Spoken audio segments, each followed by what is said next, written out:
Be considered. Kia ora. Mr Speaker. Denise Roche. Tēnā koe, Mr Speaker. Tēnā koutou katoa I te whare. I ngā iwi hui nei, tēnā koutou katoa.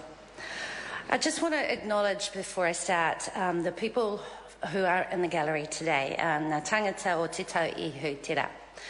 And they are Ngāti Apa, ki te rā tō, Ngāti Kuia, Ngāti Rangitāne o Wairau, Ngāti Koata, Ngāti Rārua, Ngāti Tama ki te tau ihu, and Ngāti Toa Rangatira. Tēnā koutou katoa. I acknowledge that this bill is complex, covering 8 deeds of settlement for breaches of Te Tiriti o Waitangi for historical grievances, and that it offers some redress for those breaches. And the bill also covers the intellectual property issue of the haka kamati and acknowledges Ngāti Toa Rangatira Te Rauparaha as the composer of this iconic haka. In the next part of the parliamentary process, this bill will be split up into separate acts. I said in my first speech that it is a privilege to rise to speak on this bill, and I reiterate that. The treaty settlements have such a wide-ranging impact on so many people, and to understand the significance of that is to feel the weight of the respective histories as a very tangible thing.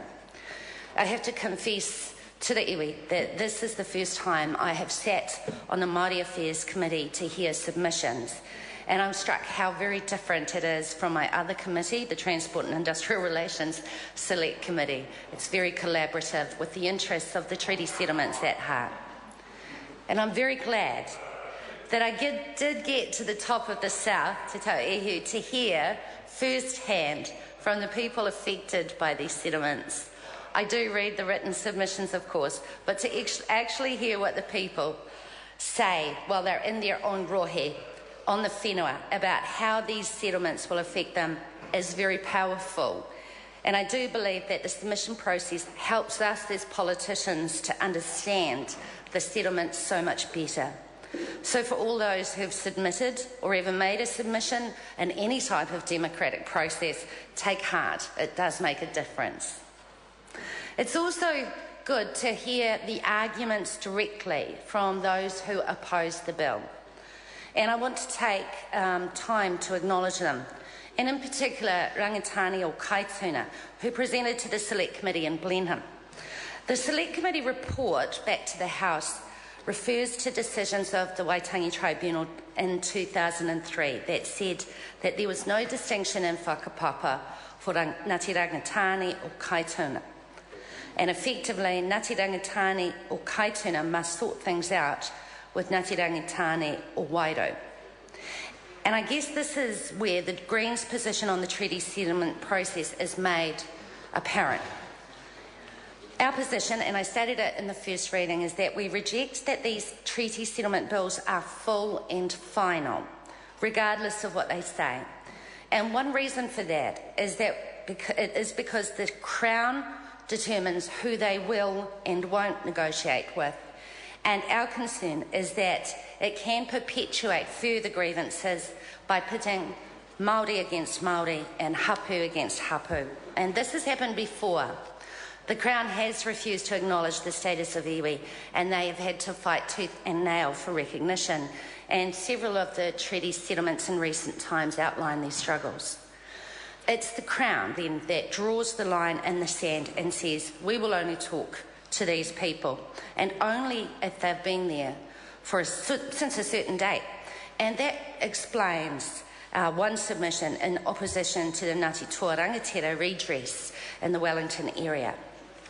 Our unease is probably best summed up by this bit from Chris Martinga-Weber, who submitted on behalf of the descendants of Te Rangihiroa from Kapiti, and who have their own Treaty of Waitangi claims lodged. And he wrote, and I quote, "Members of Te Rangihiroa and other family lines have expressed concerns that the Te Tauihu settlement does not cause further harm within and between iwi, and have sought for opportunity to resolve matters.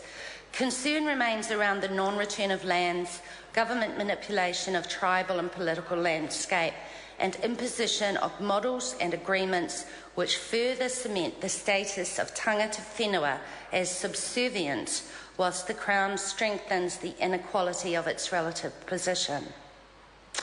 And I note that in the Tasman district, Wakatu Incorporation had a similar concern, as well as concerns that these settlements would impact on their ability to settle their own property claims. But we've heard in great detail from the Honourable Nanaia Mahuta the legal position of that and how we sought legal advice.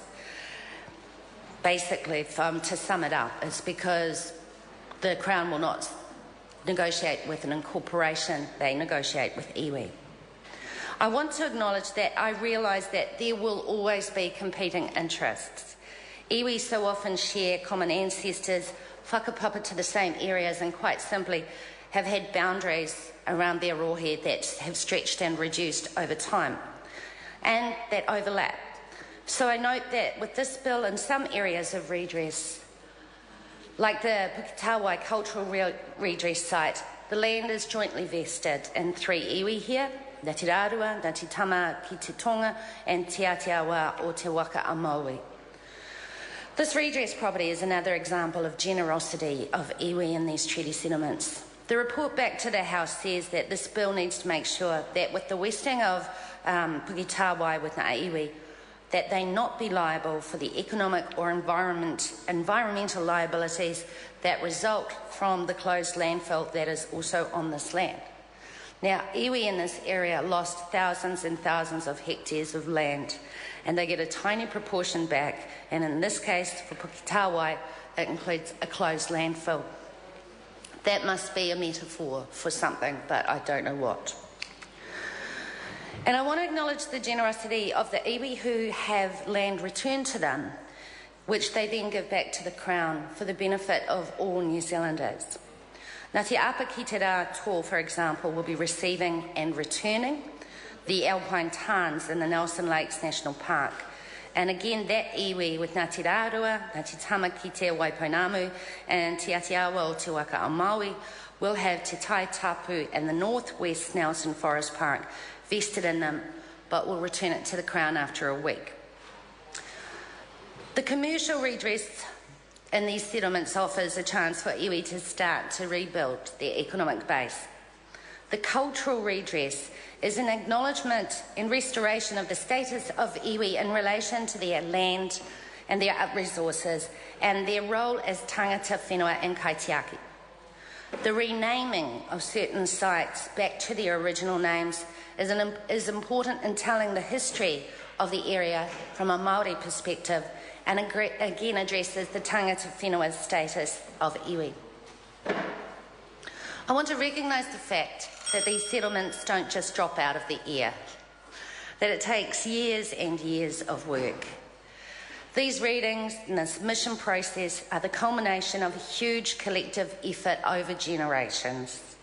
And I also want to acknowledge, Mr. Speaker, that these settlements are hard fought for and hard won, and that the successes of them should be celebrated. I look forward to the third reading and the enactment of these settlements, Mr. Speaker, and I will be supporting this bill. Nō reira, tēnā koutou, tēnā koutou, tēnā koutou katoa. Mr. Speaker. John Hayes. Kia ora, everybody. Mr. Speaker, I would particularly like to congratulate our Minister, who has done a fantastic job